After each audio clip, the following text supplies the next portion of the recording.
Everyone, welcome to this YouTube betting preview for Ryder Cup 2018 for World Sports Betting. You can log on to wsb.co.za, open an account there and check out the extensive range of Ryder Cup markets. Let's get straight into the event itself, though. I want to take you first and foremost to the Wikipedia page, and hover to the top here. We got the event taking place from the 28th to the 30th of September, and that's at the Le Golf National course in France. And I can tell you a number of the European players have got course form heading into this one. Only one of the Americans has bothered to play the tournament this year, and that was Justin Thomas. He did finish in the top 10. Got a couple of other players like Watson and Koepka who've played but missed the cut in past years. So you obviously won't be surprised to find the course is going to be very much set up to the Europeans' liking. Narrow fairways, fairly slow greens. And yeah, it certainly should level the playing field somewhat, I think, the course. It is a par 71 layout. Distance, well, distance is always useful, but it's certainly not the be-all and end-all at this venue. Let's have a quick look at the teams themselves. We'll go down to the players here, the European. This is quite a nice little table that it's got here. And for me, the crucial columns here are the Ryder Cup records, which is just here towards the end. And also, you might want to take note of things like the world rankings, where the USA certainly do carry an edge over Europe, although not by that much. Having a look at win percentage here, you've got Justin Rose has got a very impressive 63% win record. Rory McIlroy, also a very strong Ryder Cup player. And you've also got good records for the likes of Casey and Garcia. Garcia in particular struggling for form at the moment, so not sure I'll be expecting him to play as many games as he normally would. It's very seldom that Garcia sits out, but this year is, of course, a captain's pick. And you've got Ian Poulter with the best record of all there at 72%. He did look good earlier this year, but he has also dipped a little bit in form. Going to be very interesting to see how Captain Bjorn uses him. Just to note there, we've got 5 rookies taking to the start: Hatton, Fleetwood, Rahm, Ollison, and Noren. Now, Noren did win on this course earlier this year, so he definitely has some recent course form to go on. Although, once again, a player whose recent form hasn't impressed me terribly much. Let's have a quick look at the United States team, captained by Jim Furyk. You've got a big win percentage for Koepka at 75%, but obviously you do have to take into account the fact that he's only played one Ryder Cup to date. Patrick Reed has played 2, and he's really proven to be an exceptional exponent of match play. Just over a 77% win record. So we'll have a look at the betting on the top USA point scorer and see how he features there. Going down, perhaps you might be surprised that Phil Mickelson and Woods are both trading below 50%. Mickelson with an 18 wins, 20 losses and 7 halves, and Woods 13 wins, 17 losses and 3 halves. Woods, of course, coming into this tournament with cracking form, having won the Tour Championship. And Mickelson, well, he was disappointing in the Tour Championship, although I suppose credit to him, he did qualify. But I don't expect Mickelson to get a tremendous amount of game time. Let's get straight into the betting, though. We'll go onto the World Sports Betting site. I'll take you to the homepage first and foremost. If you haven't signed up, you can click on the Sign Up Now button. There's some forms that you have to fill in. It's pretty straightforward. You get there, they'll ask you for your FICA details, and you can start betting. Let's have a look then at the Ryder Cup 2018, where, as you can see, there really are a host of markets to get involved in. I'm certainly not going to attempt to take you through all of those today. I'll be focusing on certain key markets, but perhaps just a few that you might find of interest, which you might not expect bookies to price up on.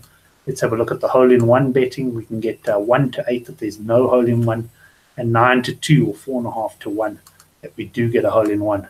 Another speculative market where you're going to get some good prices is who will hold the winning putt in the tournament. Now, of course, this is very hard to call because how the captains send out their players in Sunday's singles is going to depend a lot on what the lay of the land is as far as the games go. But here you can see it is weighted towards the USA players as they are the favourites, as we'll have a look at just now. You've got DeChambeau, Thomas, Koepka, Mickelson, Woods, Dustin Johnson, top of the boards there, even Tony Finau at 14 to 1. Bear in mind that all 12 players must play in the singles on Sunday. Just going down, you might find it quite interesting to note McIlroy and Reed, big prices there at 50 to 1. And that is because the two of them are widely speculated, if not guaranteed, to go against each other in the singles. And they'll most likely be out early to try and set the tone for their teams. But really is a speculative market, but a good fun one to get involved in. Perhaps just before I go to the outright betting, let's just have another pop back to the Wikipedia page. We'll just have a look at the format quickly.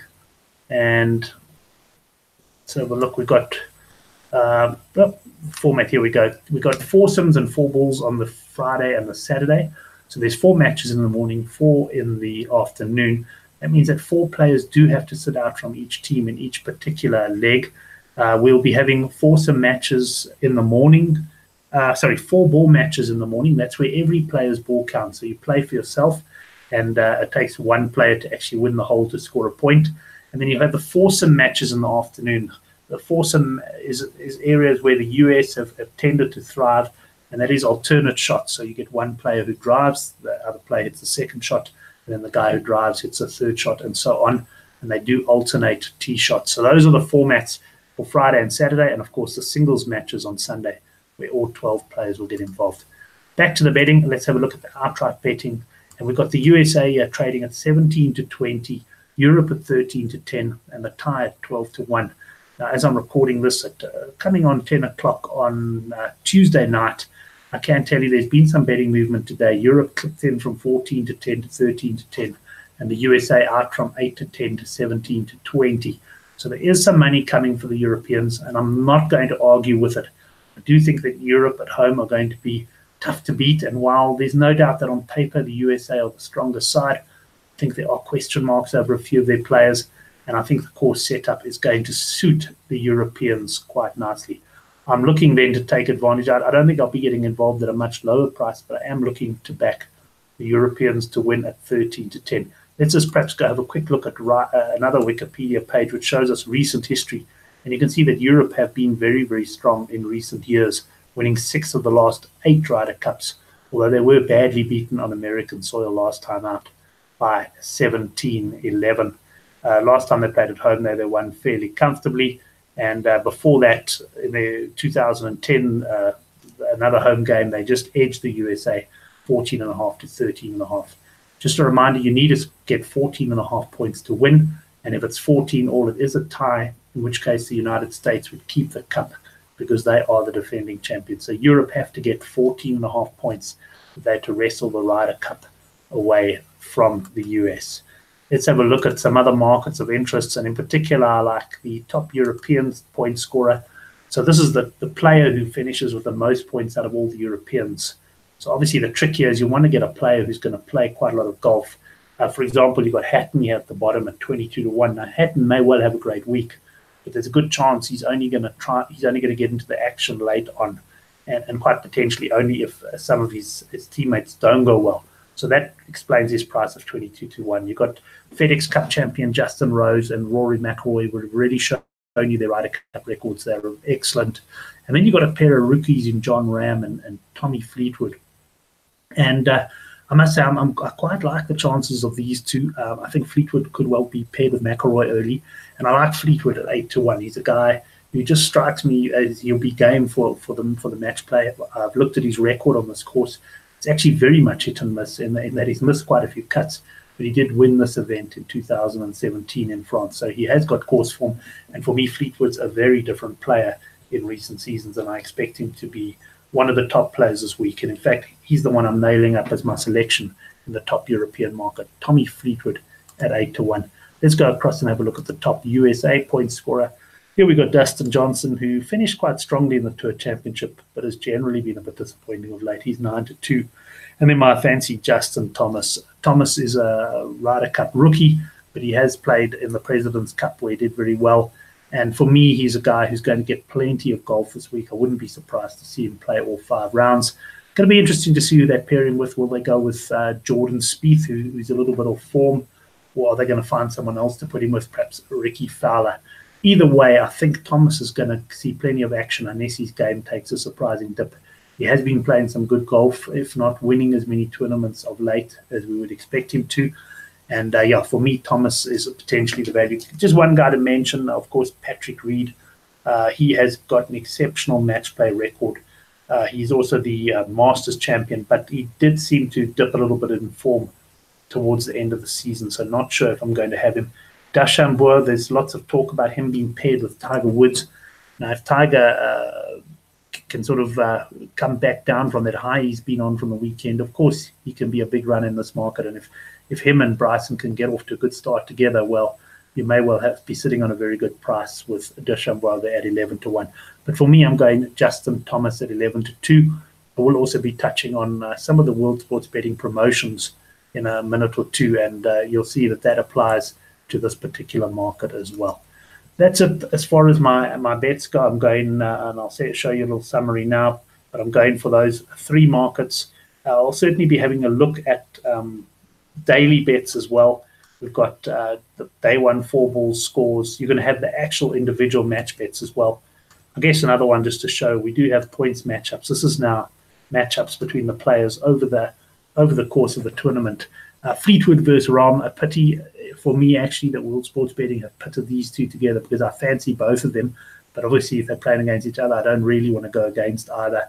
You've got Garcia against Poulter, going to be interesting. Two players with great records, but neither of which are playing particularly well this year. If anything, though, I'd be leaning towards Poulter there at 17-20. And then I quite like Justin Thomas at 15-20 against Tiger Woods. Certainly looks like there might have been a little bit of money for him. Let's have a look then at my Ryder Cup bets. Got Europe to win at 13-10. Tommy Fleetwood, top European at 8-1. And then Justin Thomas, top USA at 11-2. And I put a little star there because you get paid out in free bets if second to Woods, and that will give me the opportunity just to go across and have a look at some of the promotions that World Sports Betting are running for the Ryder Cup. I'll just check I haven't missed any. That, by the way, is the promotion on the box game this weekend. So certainly if you're into your rugby, as of course I am, you'll be having a look at that one. They're going to have a Ryder Cup daily. It's called Place a Bet on to win the day with tie option. And if the day is drawn, we will refund half of your stake in free bets. Let's just pop across quickly and have a look at what that market looks like to lead day one and day two. Let's have a look. I haven't actually looked for this yet, so it might take me a little bit of time to find it. Day three winner would be an example with a tie in play. Let's go to day two winner as a matter of interest. And we'll see here the USA priced at 11-10, Europe 13-10, and the tie at 9-2. So if we have a look at the promotion again, place a bet to win the day with a tie option. So say we take Europe at 13-10. If the day is drawn, you'll get half your stake back in free bets. So if you placed £1,000 bet on Europe at 13-10, you get 500 of that back by way of a free bet. They do have T's and C's on their website, so make sure to check that out. And you just email promotions at WSB to claim that. Let's have a look then at one of the longer term markets. Back the USA to lift the cup. And if they lose by more than 2.5 points, we will refund your stake by means of a free bet. Quite an interesting that one. So if you fancy the US, they are at 17-20, I think we said earlier. But let's just go have a look at recent Ryder Cup matches. So if they lose by more than 2.5 points, you will get a refund there. So if we have a look at winning margins, 5 points. 5 points in 2016, 2014, 2012 was tight, 2010 was tight. There's another 5-point win. There's a massive 9-point win for Europe in 2006. And it was another massive 9-point win in 2004. So you can see even here, 3 points in 2002. You quite often get big winning margins, which makes this promotion quite attractive. So if you do like the USA, you back them. And if they do have a bad tournament, well, you'll get your stake back by means of a free bet. And let's go on to this last one. And this applies to my Justin Thomas bet. Back any player to be the top USA point scorer. And if your selection ends up second to Tiger, we'll pay your winnings in free bets. So I, of course, am going Justin Thomas there at 11-2. At least I know that if he does finish second to Tiger, I can get my winnings back in free bets. As I say, there is a promotions page on the World Sports Betting website, so you can check that out. Well, thanks very much for joining us for this preview. Certainly looking forward to the golf, looking forward to betting on the individual events itself. It is one of the great sporting weekends of the year. And oh yes, we've got the small matter of the rugby championships to keep us occupied as well. Enjoy the golf.